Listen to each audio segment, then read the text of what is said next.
Hola, ¿cómo te va? Hoy estamos nuevamente en un programa de geopolítica y trabajo, hoy sin Rubén Cortina. Yo soy Pepe Robles.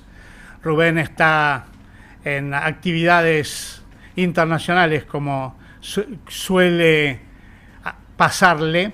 Y hoy vamos a tratar un tema más que interesante, me parece, sobre todo por la importancia que tiene para la Argentina, que es el campo argentino. La importancia del campo argentino, y en la segunda parte, cuando hablan los que saben, vamos a hablar con Carlos Álvarez, productor ganadero, que es de los que saben sobre este tema, y cómo a veces lo que te cuentan, lo que se dice sobre el campo, es bastante más complejo y bastante más... hay muchas cosas que no te cuentan del campo. En este caso vamos a hablar de la ganadería, de las vacas. Y vamos a empezar hablando justamente de eso. El informe va a tener dos enfoques, que es más bien histórico, de cómo se configuró el campo argentino y cómo se configuró Argentina alrededor del campo argentino. Pone como siempre Daniel Martín en operaciones acá, así que gracias, Daniel. Poneme la primera placa, Daniel. A ver, se podría decir una frase bíblica para la Argentina, que es: en Argentina, en el principio fueron las vacas. Es cierto que estamos hablando de la Argentina pampeana, de la Argentina rioplatense, porque la Argentina norteña surgió de la mano del Potosí y de la plata que había en el Potosí, y por eso el nombre de nuestro país.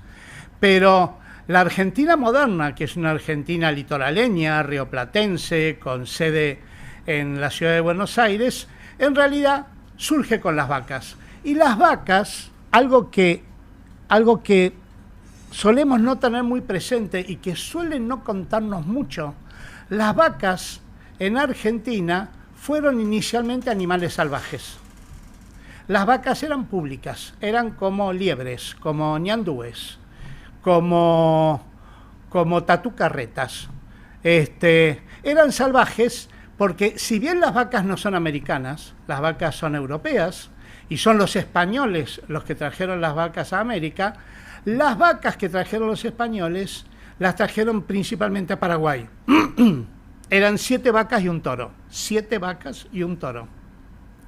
De esas 7 vacas y un toro se fueron multiplicando por la Pampa, y cuando los españoles llegan a la región del Río de la Plata, como 100 años después, dice uno de los cronistas de la época, dice que había 42 millones de vacas. Es decir, de aquellas 7 vacas y un toro, la naturaleza argentina, la Pampa, las pasturas naturales que había en la Pampa, le permitió a esas vacas reproducirse en forma salvaje. Ganado cimarrón se llamaba.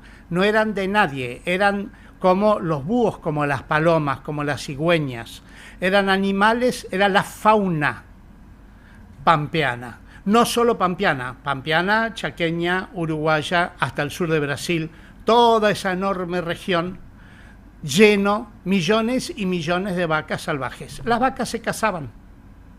Y surge, eso lo aprovechan mucho los indígenas de la Pampa. Los indígenas de la Pampa descubren que están las vacas y las empiezan obviamente a comer y a hacer sus cosas, sus toldos y su ropa con el cuero de las vacas. Y los caballos estaban también. Acuérdense, nosotros tenemos la imagen de los indígenas pampeanos montados a caballo. Los caballos tampoco eran americanos, venían de Europa. Todo eso era gratis, todo eso era público, todo eso era de nadie.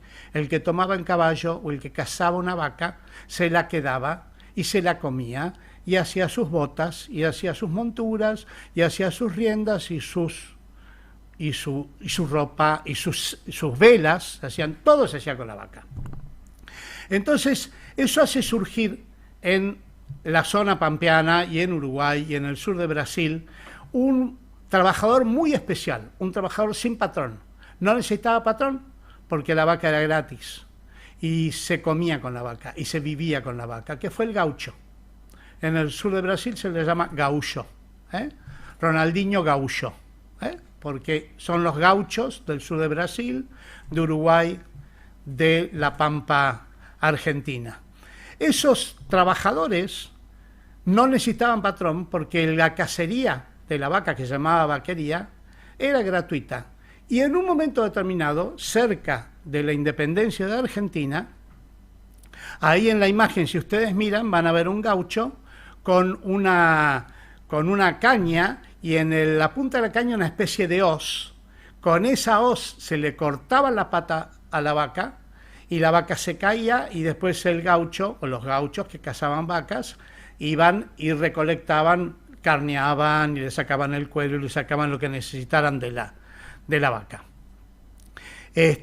Alrededor de 1810, cuando la Argentina empieza como país independiente, empieza una disputa por las vacas entre los habitantes de la ciudad de Buenos Aires, que eran comerciantes, y los gauchos que vivían de estas vacas. Estos habitantes empiezan a pedir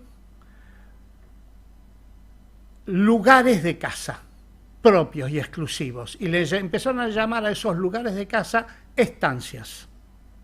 Son los estancieros que no vivían en el campo, que no trabajaban en el campo, pero que vendían estos cueros y vendían estas carnes y vivían en Buenos Aires. Esta lucha de estancieros contra gauchos por las vacas va a ser una de las principales razones de las guerras civiles en Argentina. Los gauchos van a encolumnarse en el Partido Federal. El primer federalista que pensó en distribuir los campos a los gauchos, a los indios, a los negros fue Artigas, en la banda oriental. Por eso los porteños eran tan enemigos de Artigas, porque Artigas de algún modo desapoderaba a los estancieros y le daba esas tierras a los que vivían en esas tierras, que eran los indios, los negros, los gauchos. Se llamó el reglamento de 1815, ese reglamento de Artigas. Es una de las razones por las cuales persiguieron a Artigas y finalmente vencen a Artigas. Pero bueno, estas guerras civiles entre estancieros porteños y gauchos federales se van a extender a todo lo largo de la guerra civil argentina y van a terminar allá por la época de Sarmiento y de Mitre, como 50 o 60 años después.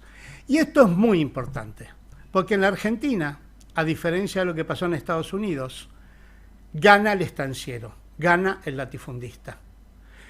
No gana el que trabajaba la tierra, no ganan los Ingalls. No sé si ustedes recuerdan esa serie de los Ingalls, que era el chacarero, el que tenía una pequeña propiedad. En Estados Unidos gana el norte contra el sur. En el sur estaban los latifundistas, los propietarios de grandes extensiones de algodón. Allá gana el chacarero, gana el industrial. En la Argentina pierde el chacarero, pierde el industrial. Y la estancia se convierte en la gran potencia económica de la Argentina. La Argentina se constituye alrededor de la estancia. Poneme la segunda diapositiva. En la Argentina se inventó un juego que en realidad es una copia del Monopoly, que fue el estanciero. Juego nacional. Hoy ya no está tan difundido como antes, pero igual se sigue vendiendo y bastante. Es una copia del Monopoly, es decir, es una copia del capitalismo. Monopoly es el juego del capitalismo. En la Argentina, el capitalismo fue terrateniente, fue de estancia, no fue de industria en la Argentina, fue de estancia. La Argentina se constituye a partir de la estancia y sin chacareros o con chacareros vencidos. Primero porque son vencidos los gauchos, que hubieran sido los primeros chacareros que tendrían que haber habido, los primeros trabajadores de la tierra. Y después son vencidos, en segunda instancia, también los inmigrantes como chacareros. Ahí estaba Sarmiento. Sarmiento, cuando hace la campaña a presidente de la Nación, su lema presidencial era por 100 Chivilcoys, porque Chivilcoy era una colonia de chacareros. Y Sarmiento soñaba con un país a la norteamericana, en donde los inmigrantes fueran dueños de las propias tierras que trabajaban y donde hubiera 100 Chivilcoys. Bueno, Sarmiento no pudo fundar ni un solo Chivilcoy. La ley de tierra de Sarmiento se la frenaron y se la frenaron y se la frenaron. Recién la pudo presentar el último año de su mandato y ni siquiera tuvo tratamiento. La sociedad rural o los estancieros los boicotearon terriblemente esa ley. Y después de Sarmiento viene Avellaneda. Y Avellaneda lo primero que hace es sancionar la ley de tierras de Avellaneda, cerrándole el camino a los inmigrantes a la propiedad de la tierra. Así la Argentina quedó en manos de la estancia. La estancia va a tener una cosa que algunos dicen, las famosas 6 guerras de la estancia. La estancia no solo va a ser una guerra contra el gaucho, la estancia va a ser una guerra contra el indio también. No nos olvidemos que la Argentina terminaba en Chascomús. Ahí estaba la frontera. Si cualquiera va a Mar del Plata y pasa por Chascomús, ahí estaba el fuerte de Chascomús, que establecía la frontera. Chascomús, Azul, Olavarría, esa era la frontera. La provincia de Buenos Aires era muy chiquitita, 100 kilómetros desde Buenos Aires y nada más. Era más chiquita que Córdoba, era más chiquita que Santiago del Estero. Entonces, la guerra contra el indio le permitió a la estancia ampliar enormemente las tierras. Esas tierras tampoco fueron para chacareros, quedaron en manos de unas 300 familias, más o menos. La Argentina triplicó su territorio y triplicó su tierra, pero la riqueza quedó en manos de unas muy poquitas personas. 300 familias se calculan, algunos dicen 1000 familias. De todos modos, nada que ver con los millones de argentinos que habitaban la Argentina. Esa riqueza fue para muy poquitas personas. Una cosa muy interesante de la diferencia, a veces se dice, ¿por qué la Argentina no fue como Estados Unidos? ¿Por qué la Argentina no fue como Canadá o como Australia? Bueno, esto es una de las razones fundamentales. Fíjense qué interesante estos datos que son de Infobae. En la Argentina, el promedio de tierras de extensión de tierra era 360 hectáreas. Estamos hablando siglo XIX. En Estados Unidos, 52 hectáreas. En Australia, Canadá y Nueva Zelanda, 70 hectáreas. Es decir, la Argentina tenía el tamaño de la explotación ganadera, en esa época era solo ganadera, la agricultura va a venir después. El tamaño de la explotación ganadera en la Argentina era 6 veces más grande que la que tenía en Estados Unidos o en Canadá o en Australia. Nuevamente lo mismo. La Argentina no cumplió el sueño de Sarmiento, con todo lo que se puede decir de Sarmiento, que era un país con una amplia clase media rural. Eso no sucedió, porque no hubo acceso a la tierra. A diferencia de eso, sí pasó en Estados Unidos, sí pasó en Canadá, sí pasó en Australia y sí pasó en Nueva Zelanda. Es decir, no hubo... Si vos no tenés una clase media, no tenés consumo. Y si no tenés consumo, lo que tenés es un país empobrecido, en donde se beneficia muy poquita gente de esa riqueza. ¿Y qué hace con esa plata el ultramillonario, el rico, que tiene grandes palacios? Va a Europa, viajaban a Europa los chicos bien y tiraban manteca al techo, te juro. Para demostrar los ricos que eran, era manteca al techo. Estos estancieros... El más grande estanciero de la Argentina fue Anchorena. Anchorena se mandaba la parte diciendo que él no conocía ninguna de sus estancias. Nunca había ido, no solo no había trabajado la tierra, ni siquiera las conocía. Eran todos arrendamientos. Acá se hizo todo con arrendamiento. El terrateniente arrendaba y el que verdaderamente trabajaba, que eran generalmente inmigrantes, los inmigrantes le daban una parte de esa riqueza al terrateniente que no había hecho absolutamente nada por ni siquiera las propias vacas, porque recordemos, si bien las vacas después fueron perfeccionadas, las propias vacas eran animales salvajes, como se inició todo esto, con animales que eran salvajes, pastos que eran naturales y tierras que eran fértiles, naturalmente fértiles, no porque las hubieran traído tecnología y riego y sembradíos, nada de eso. Así que así es la historia un poco de este país, así empieza este país. Este país empieza con la estancia. El capitalismo argentino no es un capitalismo de industria, falta mucho para que venga la industria. El capitalismo argentino era un capitalismo de del campo, de ganadería sobre todo, fundamentalmente de ganadería. Los trenes estaban para llevar esas carnes al puerto. Por eso los sindicatos en Argentina comienzan en los trenes y en los barcos, porque estaban para llevar, y en la carne y en los frigoríficos, porque era para llevar la carne a Inglaterra. Esa es la estructura económica de la Argentina, así empezó la Argentina y así se consolidó la principal riqueza de exportación que tuvo la Argentina durante muchísimos años, sigue siendo la principal riqueza de exportación, y si bien esto ha cambiado porque esta estructura latifundista de la Argentina después se extendió a las plantaciones de trigo y de maíz. Ahora la soja ha reemplazado el trigo y el maíz, hay una estructura radicalmente distinta, porque hoy quienes explotan la producción de soja siguen siendo grandes capitales, pero son fundamentalmente pools de siembra. Lo que sigue habiendo en el campo argentino, como hubo en el campo del siglo XIX y de esta época, es una visión del campo totalmente especulativa. Por eso el estanciero es tan buen juego, porque es básicamente eso, un juego de bolsa en donde el valor de la tierra es un factor de especulación. Hoy sigue siendo lo mismo, un negocio financiero, principalmente financiero, manejado por financieros que a veces ni siquiera están en la Argentina, simplemente ponen plata porque esa soja da mucho dinero. A nadie le importa si eso contamina, si el veneno, si se empobrecen la tierra, si se desertifica la pampa, a nadie le importa eso. La pampa ha sido arrasada, la tierra argentina ha sido arrasada, todos los estudios demuestran eso. Ahora vamos a hablar con Carlos Álvarez de todo ese tema justamente. No se ha pensado el campo argentino como primero protegiendo un recurso natural. No nos olvidemos, el campo es un recurso natural.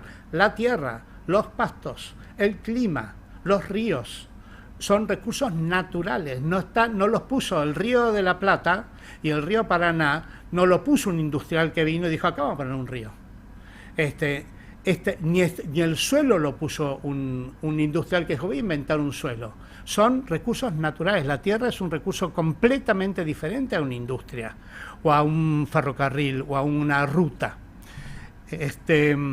Así que ese campo ha sido mal producido, mal explotado, con muy mala distribución de quienes tienen que llevarse la riqueza de ese campo, con total desinterés por mantener ese recurso y mantener la fertilidad de ese suelo, y que no sea contaminante, y que la población viva en los pequeños pueblos. Bueno, de todo eso Carlos sabe mucho, y vamos a hablar en un ratito. Vamos a hacer ahora un minuto de impas para ubicarnos, y ya estamos con Carlos hablando de este tema.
Bueno, acá volvemos, está conmigo Carlos Álvarez, un amigo, un abogado, pero sobre todo un productor ganadero, criador ganadero. No es menor hablar de crianza, ahora vamos a hablar de ese tema. Y vamos a hablar con él, que es el que realmente sabe de esto, es el que está ahí en la tierra y con las vacas y con los toros, cuidando y tratando de cuidar esta riqueza tan importante de la Argentina, con la que Argentina nació. No nos olvidemos una cosa que yo dije, así como en China la comida, como diría, civilizatoria es el arroz, y en Italia, si la pasta sube de precio, tenés una huelga general y cae un gobierno, en Argentina es la carne. Y no es la carne porque somos ricos, es la carne porque es el producto que nos constituyó como nación. Así que no es menor lo que vamos a hablar con un ganadero, precisamente, con un criador de carne. Sí. Hola, Carlos. ¿Cómo estás? Bien. ¿Bien? Muy bien, qué gusto. La verdad que también. Entró el campo, entró la paisanada, geopolítica y trabajo. Entró la paisanada. Sí, la verdad que... No, estaba escuchando atentamente todo lo que venías diciendo. Lógicamente muy interesante de los orígenes de la ganadería, de los orígenes del campo. Pasó mucha tela bajo toda la historia. Y la verdad que hubo cambios trascendentes. Desde aquella época a hoy, cambios trascendentes. Realmente, mira, casualmente, a mí hoy hay un libro que me abrió los ojos, que lo escribió una investigadora del CONICET, que se llama Carla Gras, Ajá. que se llama La transición, o sea, el nuevo campo del siglo XXI, la transición entre el estanciero y el empresario agropecuario. Ajá. Entonces empezaron a ver un montón de cosas. La verdad que es una transformación muy importante. Pero hay una palabra que transformó el campo argentino, que yo siempre recomiendo, empecemos a observar, que es el agronegocio. Entonces lo que transformó el campo en la Argentina es la transición entre el estanciero y el agronegocio, con la incorporación de un empresario donde la tierra tiene relativa importancia. Y hay algo también que de alguna manera cambió el campo en la Argentina, además del agronegocio. Mirá que yo te hablo de agronegocio, ¿eh? Sí. Después te lo voy a cambiar. Hay una transformación que es, diríamos, el cambio en la propiedad de la tierra en la Argentina, el campo de la importancia que tiene la propiedad de la tierra, que hoy es relativa. Tener campo hoy, tener tierra en el agronegocio es relativo. Te la alquila el rico, y es al revés, el arrendatario es el rico. Exactamente. Entonces, hay otro fenómeno que de alguna manera tenés que analizar, que tuvo mucha consecuencia en la ganadería argentina, pero que es lo que la denominada Revolución Verde, que fue la revolución de la soja, el ingreso y la incorporación de las empresas multinacionales, cosa que sucedió, diríamos, transformando el campo y la explotación del campo en la Argentina. Por eso aquel estanciero que todos tenemos... Existe, pero puede llegar a existir, pero a ver, te tiro unos datitos nomás. Cuenca del Salado, ¿cuál es el máximo cuál es el promedio de hectáreas en la Cuenca del Salado? 600 hectáreas. O sea, 600 hectáreas es un pequeño campo, diríamos, en la explotación ganadera. Y si vemos partidos como Chascomús, de donde yo provengo, 400 hectáreas del promedio. Y si vemos otros partidos que se van acercando a la ciudad, como Magdalena, 180 hectáreas. Lo que pasa es que los pools de siembra pueden juntar miles y miles. Miles y miles. Pero por eso quiero decir, nosotros si vamos a hacer una radiografía mínima del campo hoy, no necesitan comprar. O sea, por eso quiero decir, si vamos a hacer una radiografía de la transformación del campo, bueno, la incorporación de las empresas multinacionales fue muy importante, particularmente una empresa muy importante como Monsanto, claro, que fue un artífice fundamental de la famosa Revolución Verde, con proveedores de insumos. Hoy, por ejemplo, lo que yo te nombraba como agronegocio, todo esto que te estoy contando tiene consecuencias en la ganadería, ¿eh? Este agronegocio hoy es más rentable vender insumos agroquímicos, fertilizantes, semilla transgénica, que tener campo. Hoy la rentabilidad pasa por el agronegocio y la exportación. Y los argentinos, de alguna manera, tenemos que saber cuál es nuestra estructura exportadora y quiénes son los dueños de los que exportan los granos en la Argentina. Entonces, toda esa reforma, toda esa actuación de las empresas multinacionales en Argentina, lógicamente con un componente que yo le llamo ideológico transformador, porque hay una ideología tecnificante, o sea, viene con una gran carga ideológica del avance, del progreso, de la biología, y lógicamente eso expulsó a toda la ganadería realizada por ganaderos en los mejores campos de la Argentina, la expulsó a los peores campos, a los campos de cría, a la cuenca del Salado. Y eso transformó la estructura productiva agropecuaria en la Argentina. Porque expulsó a los que hacían invernada, ¿no? Claro. O sea, el proceso ganadero, o sea, vamos a tratar de explicar un poco. Sí. El proceso ganadero tiene, diríamos, dos etapas. Uno lo que llama la cría, que es cuando uno tiene una vaca de cría, nace un ternero, y ese ternero se lleva hasta 180 kilos, por ejemplo. 160, 170, 180 kilos. Eso se llama criador. Ese es el famoso criador. Hoy es la actividad más golpeada en la ganadería argentina. Después viene lo que se denomina la segunda etapa, que es el recriador. Es la más difícil. El ternero se alimenta de la madre. La madre. Come leche. Toma leche y algo de pasto, pero en realidad la que come pasto, la que es la máquina productiva, es la vaca. Y de alguna manera, ahí nace la ganadería. Si tenemos buenos terneros, vamos a tener buena ganadería. Literalmente. Determina cantidad y calidad. Muchos terneros, gran cantidad. Buenos terneros, gran calidad. Ahí nace la ganadería desde el punto de vista productivo. Si tenemos pocos terneros, vamos a tener poca carne en la Argentina. Si tenemos malos terneros, vamos a tener mala carne en la Argentina. Que además es el proceso más largo, ¿no? Son varios años. En realidad tenés, mira, vos te decís, una vaca, primero la tenés que se denomina preñar, que son 3 meses, después cría el ternero en el vientre de la vaca de cría, son 9 meses, y después tenés que criar 9 meses más el ternero. Más o menos. Tenés 2 años, ese proceso, para sacar un ternero de 180 a 200 kilos. Después viene lo que se denomina recría, y ahí también hubo un cambio trascendente en la Argentina.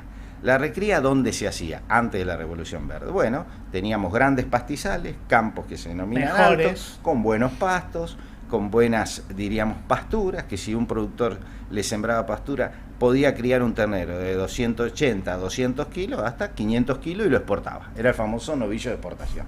Y se hacía en campos. La incorporación de las empresas multinacionales, la Revolución Verde, ¿qué pasaba? Un invernador decía, ¿para qué yo voy a sembrar, soja, para qué voy a criar un novillo durante 5 años si la misma rentabilidad la tengo con la soja? Estamos hablando años atrás. Esto hoy cambió sustancialmente y hoy cambió.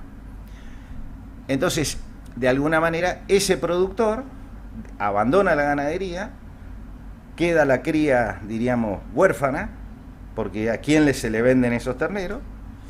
Ese productor se dedicaba a la soja y apareció un actor fundamental que también viene a transformar la ganadería en la Argentina, que es el denominado feedlot.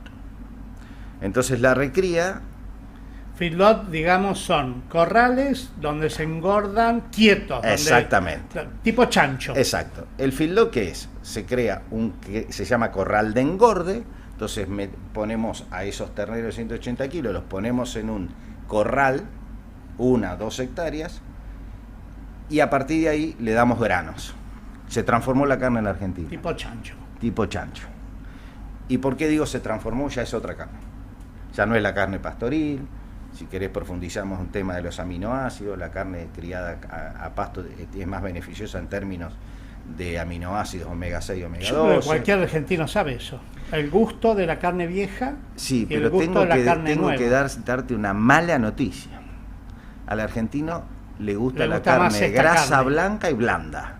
No importa que tenga un exceso de omega 6, que es el que por ser criada a grano.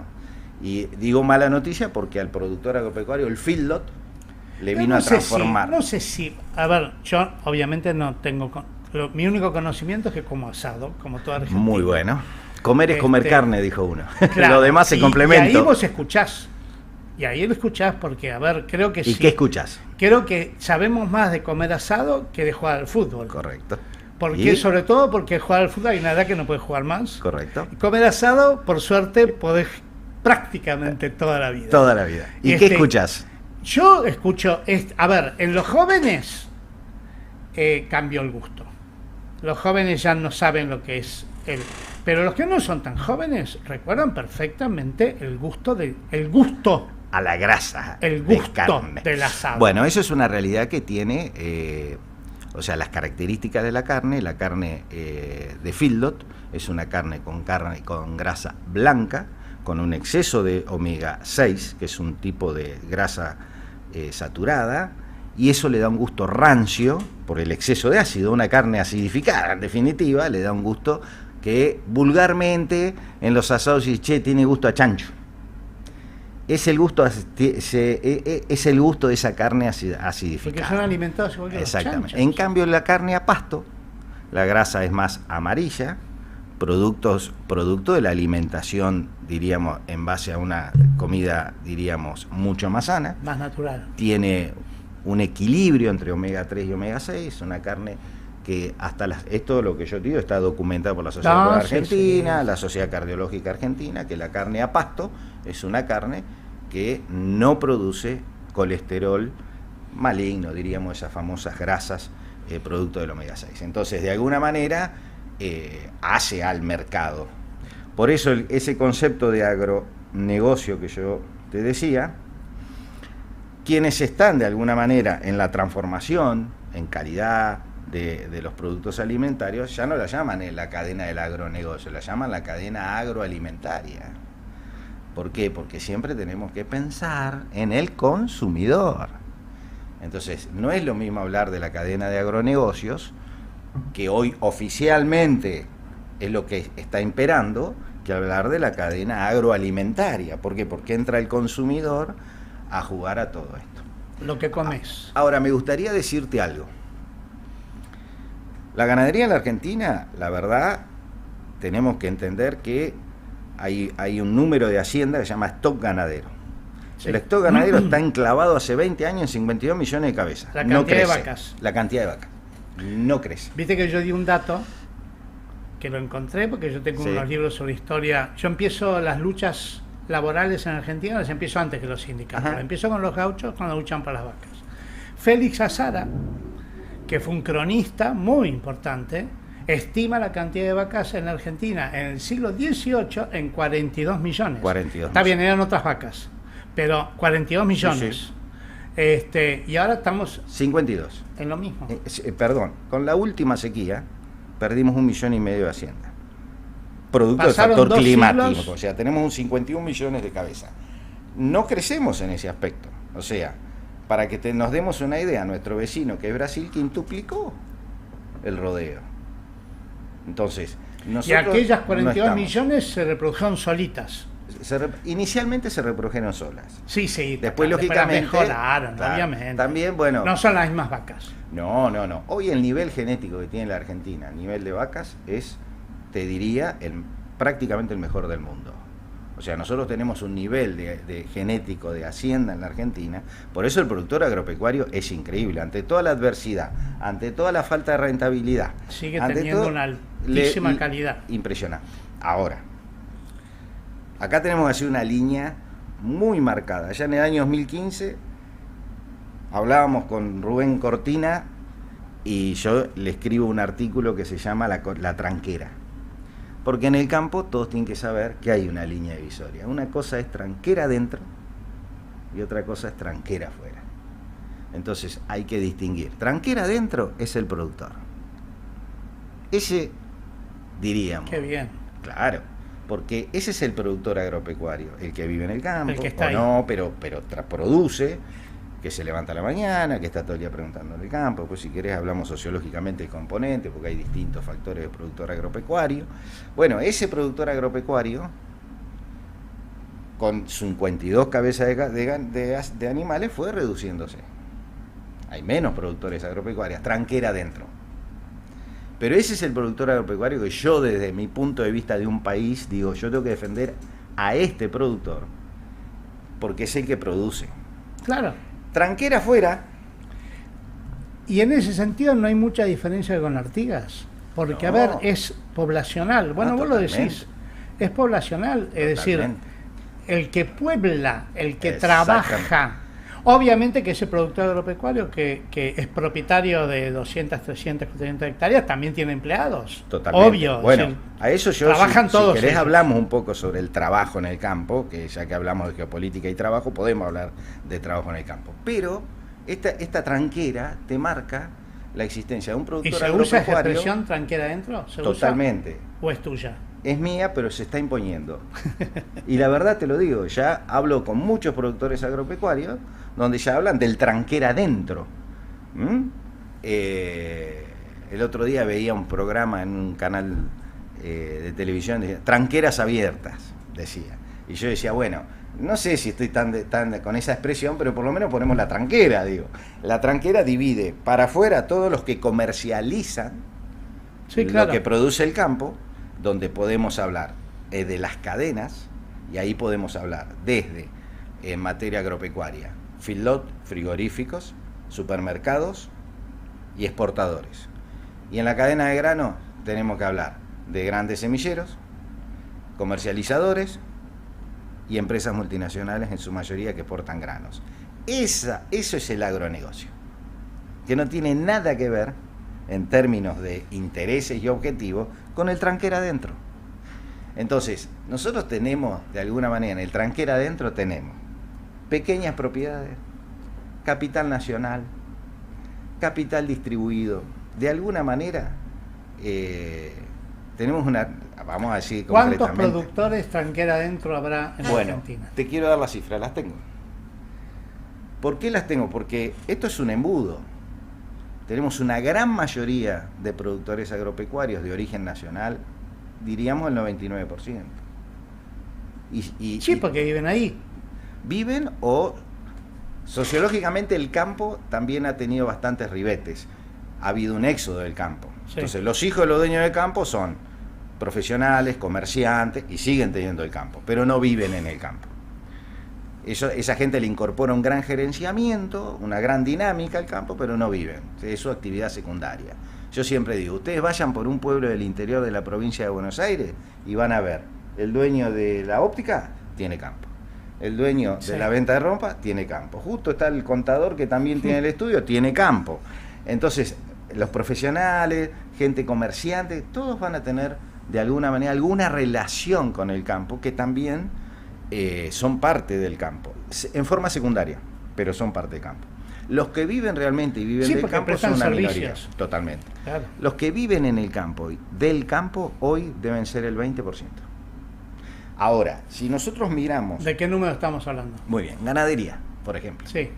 Y me interesa darte todos los números hasta afuera de la tranquera. Tranquera dentro en el país hay 230.000 productores agropecuarios.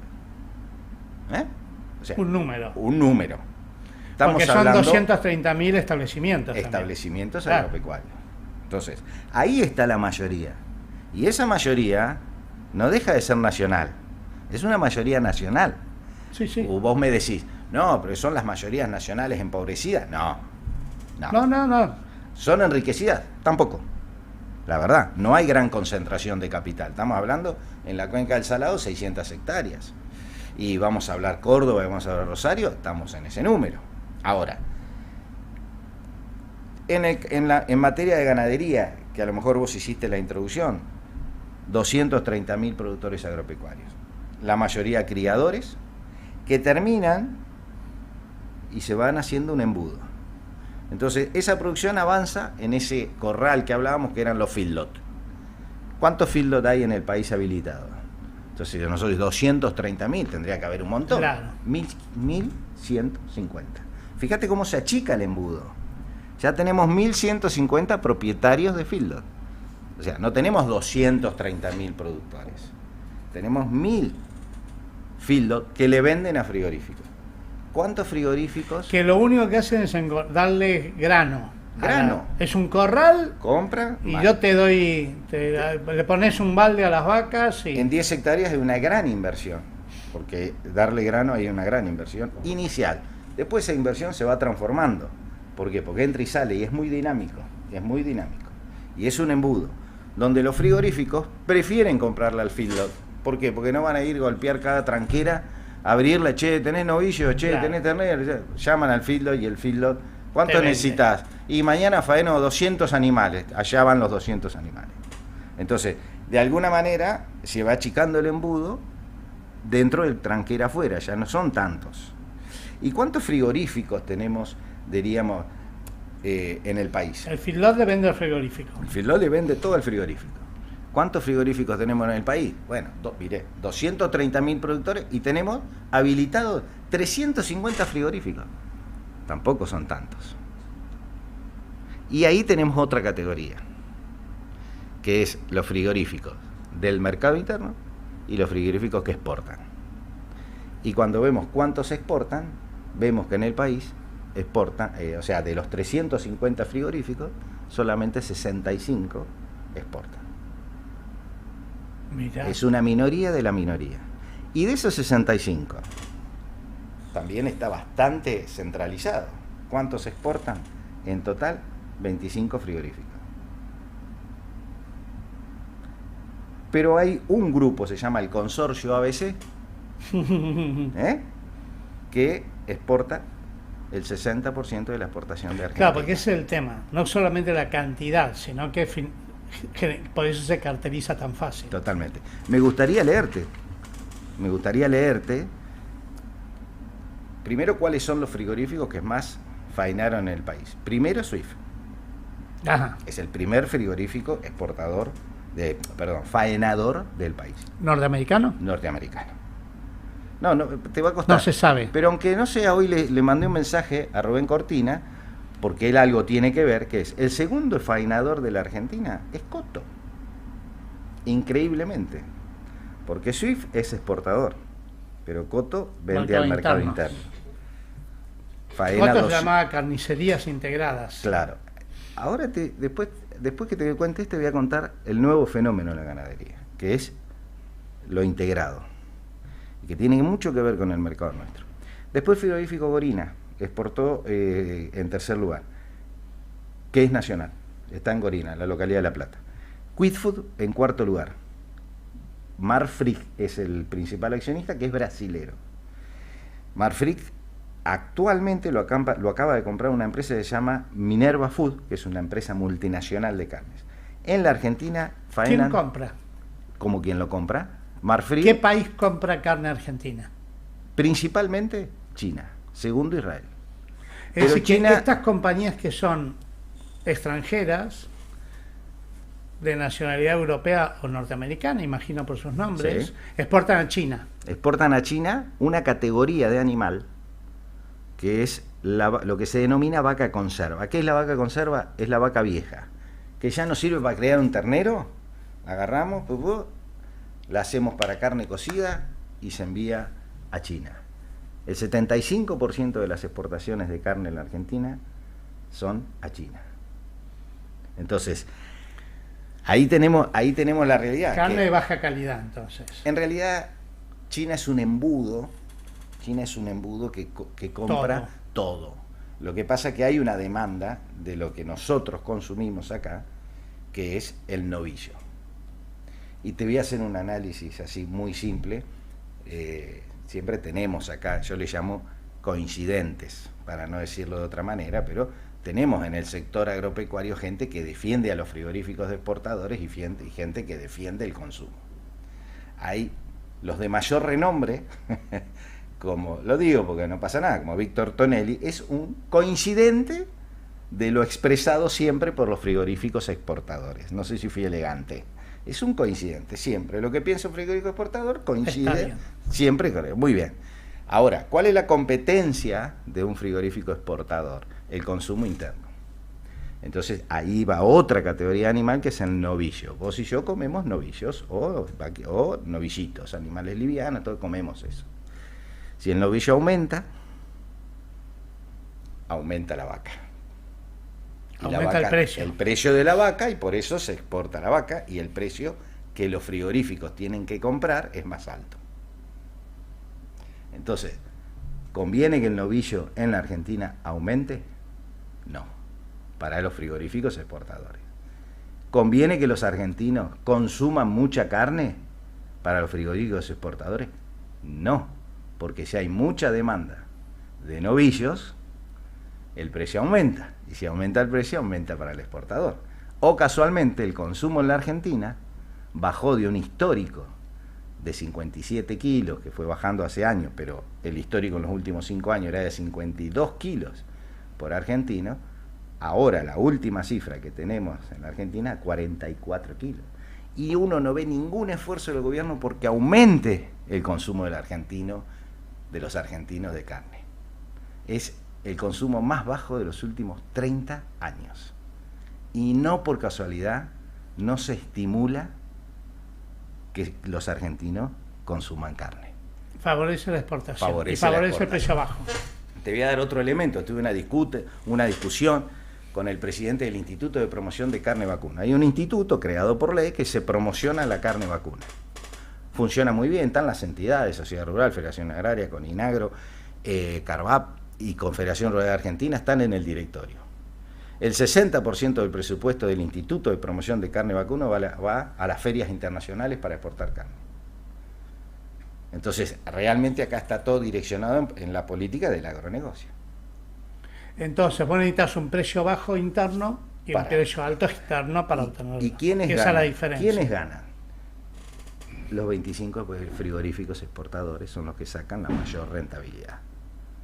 Entonces, cuando uno dice, bueno, yo he escuchado con mucha inocencia, yo digo, o con mucha inocencia, claro, porque el precio o con acá mucha es bajo. complicidad. Hoy lo escuché a Eduardo Bussi, que fuera presidente de la Federación Agraria Argentina durante el conflicto de la 125, utilizar un término que nunca lo escuché ni de él ni de otros, pero ya es como que puso un límite, decir, bueno, señores, acá pasamos del deseo a exportar, de la inocencia de creer que la exportación beneficia a los productores, a la complicidad. Y él dijo, acá hay dirigentes cómplices, no lo digo porque yo, no dicen nada. lo dijo Eduardo Bussi y lo escuché hoy.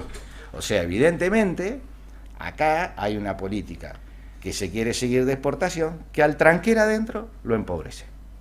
Porque todo este negocio no llega al productor. Lo que llega al productor es muy poquitito. Muy poquito. Por eso hay tampoco Aparte, el sistema por eso de las comercio. vacas son bajas. Bueno, también es un sistema histórico de comercialización.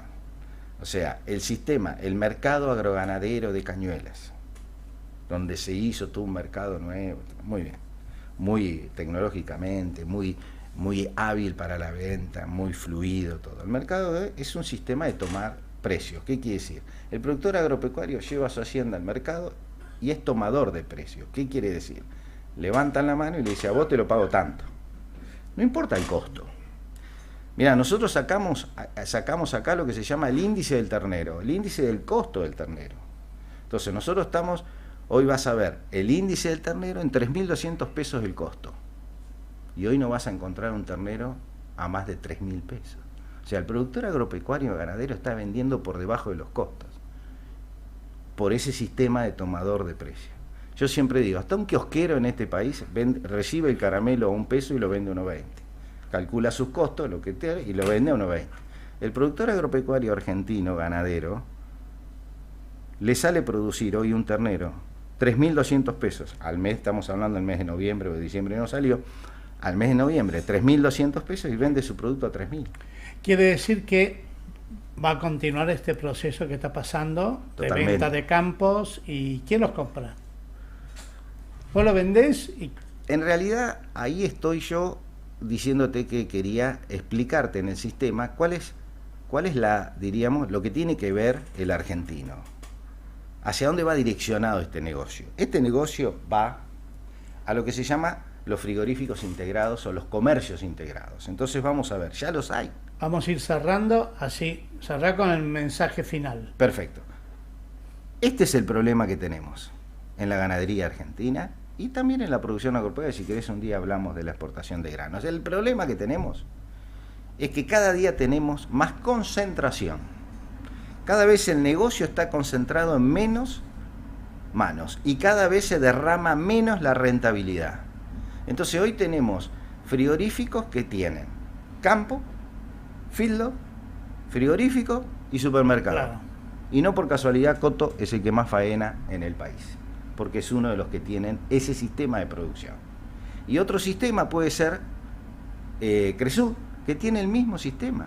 IRSA tiene uno de los feedlots modelos más grandes de la Argentina y tiene campo, entonces tiene campo, feedlot, frigorífico y vende y tiene supermercado. Entonces tienen toda la cadena realizada. Eso tiene una incidencia brutal en los mercados, porque cuando ellos compran en los mercados, el precio sube. Cuando ellos se retiran, el precio baja. Entonces la famosa libertad de mercado no depende de la cantidad de asienta, del productor, de la competencia, depende de que esos frigoríficos integrados entren o salgan del mercado. Y ese es el mensaje que yo le quiero dar a los dirigentes y a los que tienen responsabilidad en el sector agropecuario y a aquellos funcionarios. Desconcentrar la cadena. Desconcentrar. Es la única forma de que la ganadería en Argentina vuelva a resucitar, porque que está en márgenes no rentables. No es solo ganadería, no es la población del territorio. Bueno, ni hablemos de las consecuencias sociales que nosotros tenemos ante la carencia de explotaciones que realmente tengan dinámica. Hoy yo les aconsejo agarrar un camino rural y mirar cuántas vacas hay. Claro. En la cuenca del Salado, que era la cuna de la ganadería. Vean cuánta hacienda hay y van a ver poca. Y vean cuántos productores hay y van a ver pocos. Carlos, muchísimas gracias. Nosotros nos vemos la semana que viene con otro tema de estos.